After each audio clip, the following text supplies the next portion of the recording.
Okay guys, rain, sleet, or snow, I am back with another crypto video. So this first post here is from Brad Kimes from Digital Perspectives.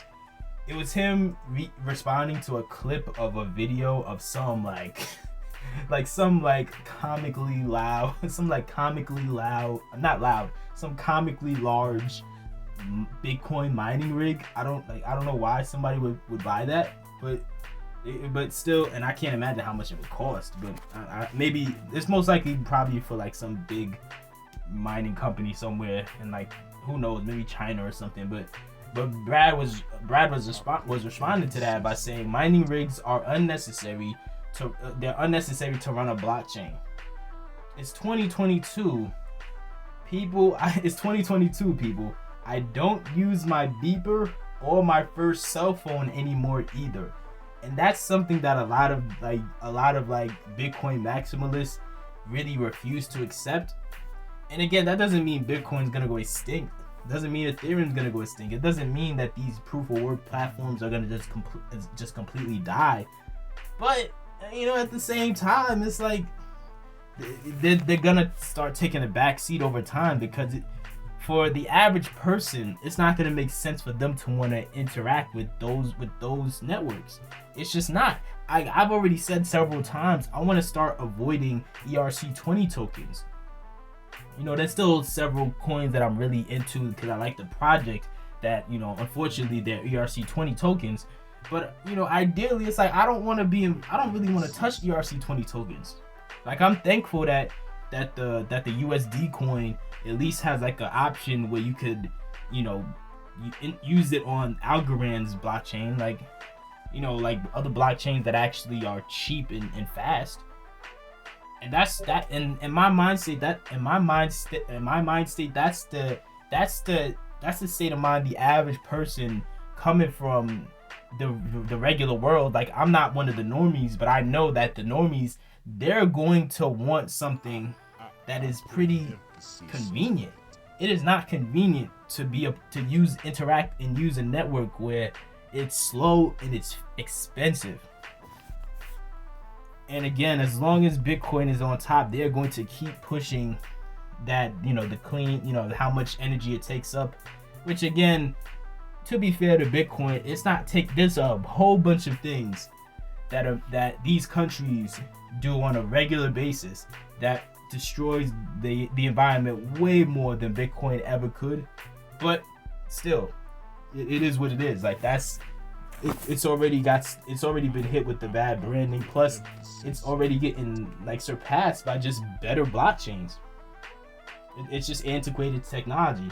But anyway, next story here is from Charles Gasparino, and it's a post that reads, "Our latest from Eleanor Terrett. SEC chief faces scrutiny from GOP over progressive agenda."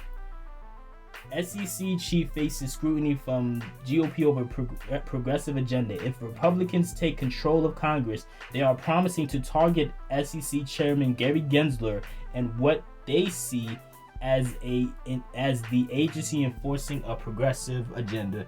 So yeah, so it is definitely interesting to see more and more people call out these crypto exchanges.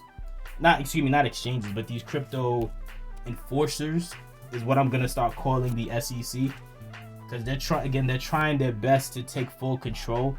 And as much as I don't like different agencies, this is why I also say I would much rather have.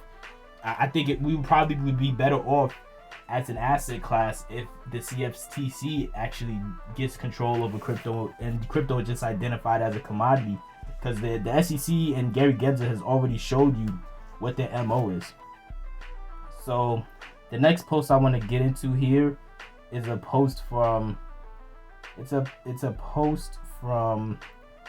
Haley Lennon, and it reads, "SEC has filed a lawsuit against an ex-Coinbase employee and two other named individuals in relation to insider trading. Interestingly, the lawsuit also alleges that the following tokens are securities: AMP, RLY, which is Rally, DDX, not familiar with that one, XYO, which is XYO, RGT, I'm not familiar with that one either, LCX, POWR, DFX, KROM. So these, like, what it's very fascinating to see how they're now just, again, they are now trying to go into full attack mode, because they probably realize their time is starting to run out when it comes to how much they're going to be able to get away with without getting attention. Not like in the last story that was just reported, you see that the GOP is actually going to probably use Gary Gensler and the SEC's corruption as a big selling point when they're running for elections. They're saying, hey, listen, we are going to go after him and the whole agency.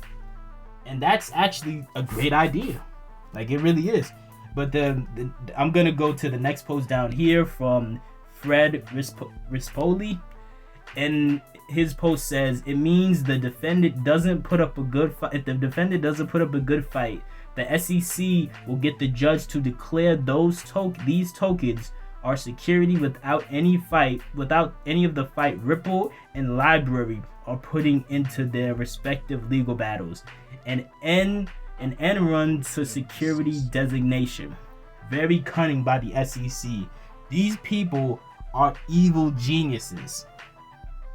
They, I don't want to use the word geniuses so loosely, because I think anybody could have thought of this, but it is what it is. These people are evil geniuses.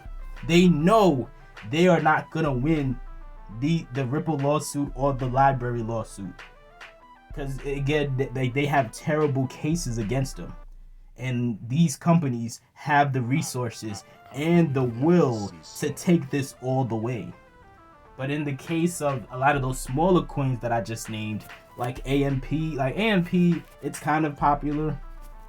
I had a little bit of AMP, I had a little bit of AMP, but at the same time, I don't know all the ins and outs of the company running it.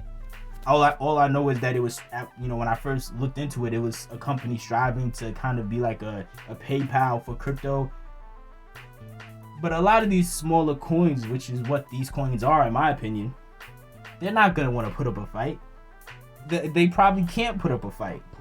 Like, Ripple already told you they had to spend $100 million when it's all said and done. So how many of these companies are going to just have $100 million to waste? But the next story here is a post from Digital Asset Investor.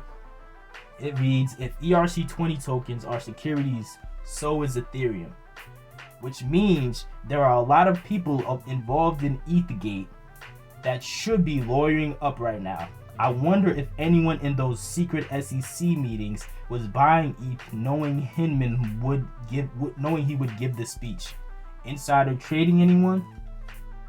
See, like, they're targeting the former product manager from Coinbase, Ishan Wahi. But like I said in the previous video, I just think he's a fall guy, because I think a bunch of these companies and a bunch of these agencies, like the SEC, already do the same thing.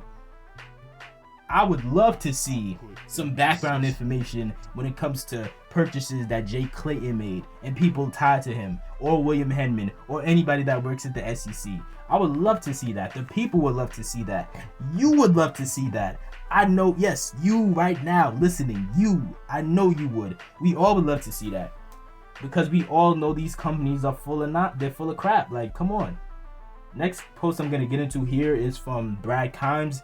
He actually went back and found like an old PDF file from October 17th, 2017 from the CFTC. And it was the CFTC stating that the SEC agreed with them that cryptos should be commodities. So I'm going to play this clip right now. SEC right here.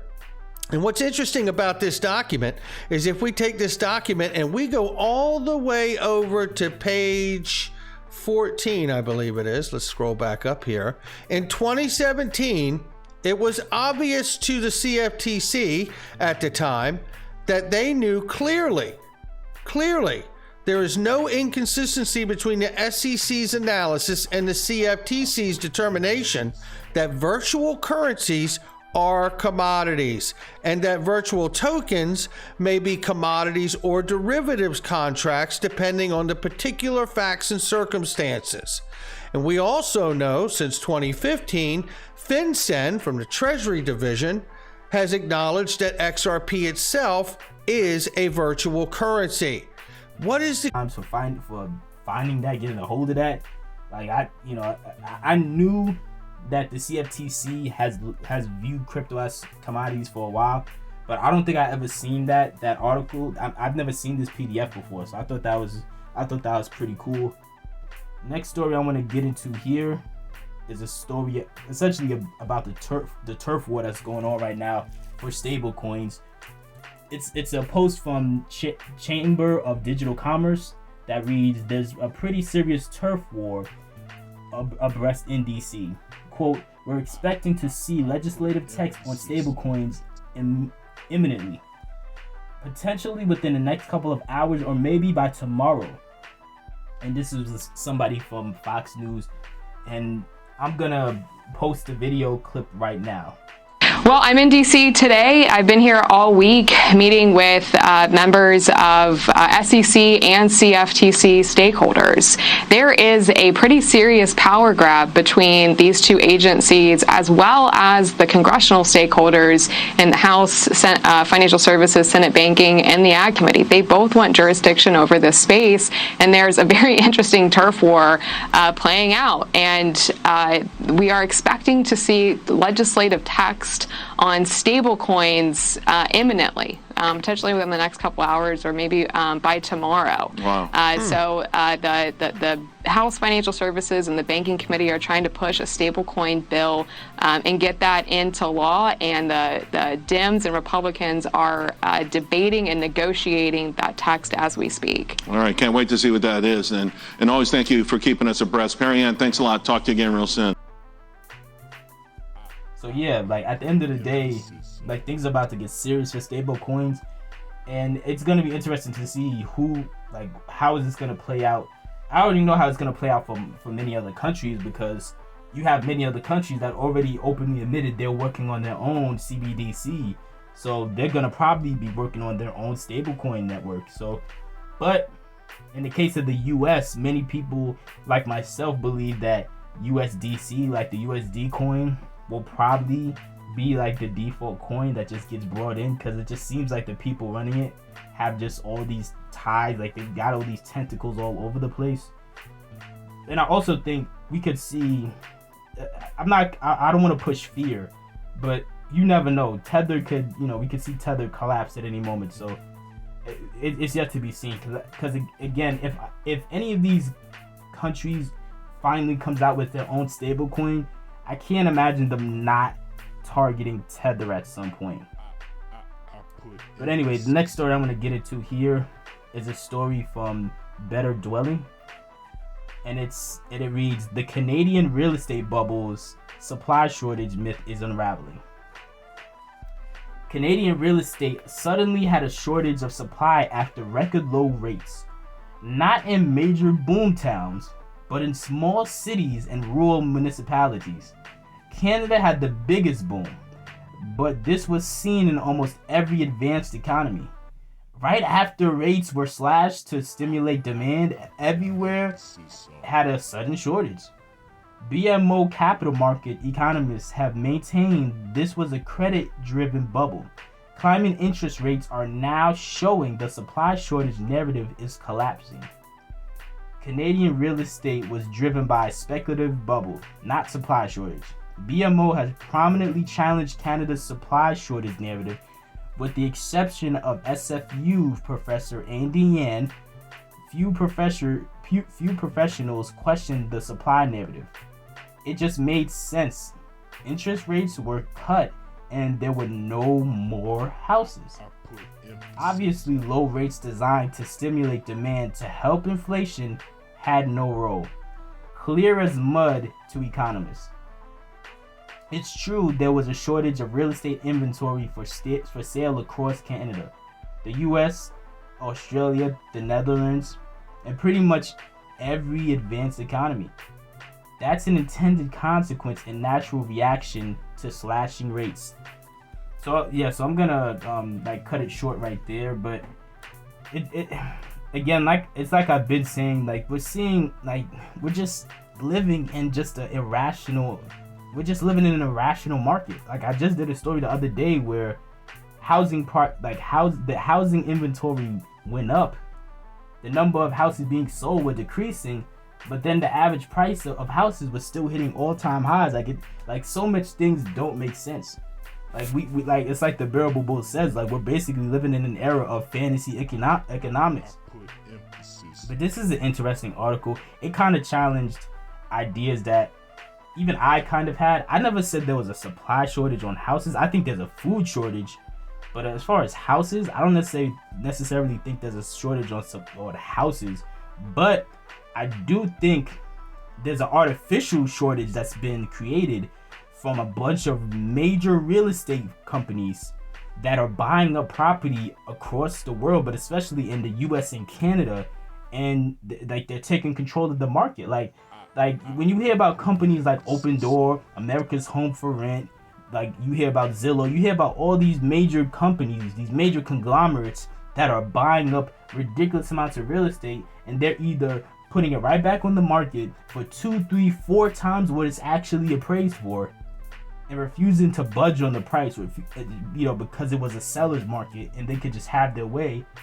So a bunch of people end up having to, if they want the house, they have to buy a house that already is in a bunch of debt because there's no equity, because they had no choice but to overpay. And then you also have a scenario like in the case of America's Home for Rent, which I think is a Canadian-based company, but I gotta double check. But they're buying up a bunch of homes all over America and in Canada, I believe. But I know it's in America. They're buying up a bunch of homes, and then they're renting it out for ridiculous prices. Like down here in North Carolina, like there's houses that they're charging people absurd amounts of money to rent these houses, even to rent some apartments, but especially to rent some houses. Like they're truly trying to push towards the future where we owe nothing and we're just expected to be happy toward. I'm still every time I feel like I'm getting a better understanding of the housing market, like it just gets more confusing. And the reason I believe that's the case is because there's just a lot of corruption going on. Like a lot of this stuff doesn't add up. Next story I want to get into here is it's from CP24, which is I believe it's another Canadian-based platform, but it's saying the GTA, and I'm talking about these stories in Toronto and Canada at large, because in America I still think a lot of these stories are relevant to what's going on here. They're very parallel to what's happening. Like they're parallel. There's a lot of parallels between what's happening there and here. But it reads, GTA faces unprecedented surge in terminated condo listings of 643% in 6 months. The Greater Toronto area is facing an unprecedented surge in the number of terminated condo real estate listings, which indicates that the region's housing market is continuing to slow down, experts say. Strata, a Toronto-based real estate platform, issued a report this month saying that canceled listings across the GTA spiked by 643% since the start of this year. Homeowners may terminate a listing if they no longer want to sell, or if contracts between sellers and listing agents expire before an offer is accepted. The number of terminated listings jumped from 380 in January to 2,822 in June, which represents the 643% increase in the past 6 months. Many sellers are still operating under the impression that this is a seller's market, so they are listing too high and not seeing any action. Alex Hood, a realtor at strata.ca, said. At the same time, rising inflation and interest rates are making home buyers feel uncertain about the trajectory of the market, which is causing them to be more conservative with their bids. And they should be more conservative, because some of the pricing that some of these houses, like like in 2020 when I was looking for a place, like you would be surprised some of the ridiculous prices some of these houses were. Like some of these houses that companies like Open Door, they bought it a month earlier for 175, and they put it back on the market without updating or anything or fixing anything. They put it back on the market for 285 a month later. And then if you ask them to fix this or update that, they just turn it down. They just turn it out everything, and you know, all these cash offers, like it's just a dumpster fire, and it is gonna collapse eventually. And I'm gonna be very excited when it becomes when it officially is, you know, becomes like a buyer's market. Because during that seller's market, like I said, in 2020, I was trying to buy a house. It didn't work out. That's another story. But at the end of it, you know, when it didn't work out, you know, obviously I was very saddened by it. But I would love to get some revenge now and be in an environment where I have like all the leverage instead of the other way around. Especially when you have to buy from these real estate companies that own a large chunk of the real estate across the country. Like these real estate firms, they're doing interviews on 60 Minutes where they're saying, oh, we don't own that much. We only own 30% of the houses. First of all, that's a lot. That's 1 to 3 houses. Secondly, even if all you own is 30% of the houses, guess what? When it comes to the houses that were currently for sale, how many of those were your houses? Probably way more than 30%. Probably well over half of the houses that were out for sale were houses that they own. But I'm going on a tangent here. But anyway, the next story I want to get into here is a story. It's a story from Weon. And the story reads, math teacher from India's Kashmir builds a solar powered car from scratch. And the title on the thumbnail says from scratch to hatch. And the description reads, 13 years of hard work by Indian professor Bilal Ahmed is finally paying off. He started making the first solar car in Kashmir Valley in 2009. The prototype of the car is ready, and India's biggest car companies have approached Bilal. So I think y'all should definitely like check out that video. I thought that was just pretty cool. I just wanted to throw that in there. Like again, it's not gonna be, a lot of people, they might push it as like this like major leap forward for like the green wave or whatever they want to call it. But again, I've worked with solar panels. So I understand that like the whole solar industry isn't as environmentally friendly as people are saying it is, because a lot of people haven't like looked into it at all. I think it can be one day. I think it's still a lot of potential to grow, but like right now, you know, I don't really think it's really there yet. But I still think I think what the guy did is pretty cool. Like I think what he did is pretty cool, and if he plays his cards right, he probably should become a billionaire, because even though his prototype looks like a rundown DeLorean, which actually kind of helps it look cool because it makes you think about Back to the Future, you know, at the same time, you can only imagine how much of a monster, or how amazing that car is gonna look after a couple years when he really gets millions of dollars invested in him to keep developing it. Last story I want to get into here is a story from Decrypt. It reads, Sam Bankman-Fried's FTX may buy South Korean crypto exchange BitHum. The emergent white knight firm of the 2022 crypto window appears to be exploring more acquisition options. This crypto winter, rumors of FTX rescuing or acquiring struggling crypto companies have proliferated, and now South Korean crypto exchange BitHum is said to be on FTX CEO Sam Bankman-Fried's shopping list. According to a report from Bloomberg, FTX is in large stake talks to potentially acquire BitHum, which has over 8 million registered users. The conversations have reportedly been in progress for several months. When asked to confirm or deny the report, an FTX representative told Decrypt no comment. BitHum has not yet responded to Decrypt's request for comment.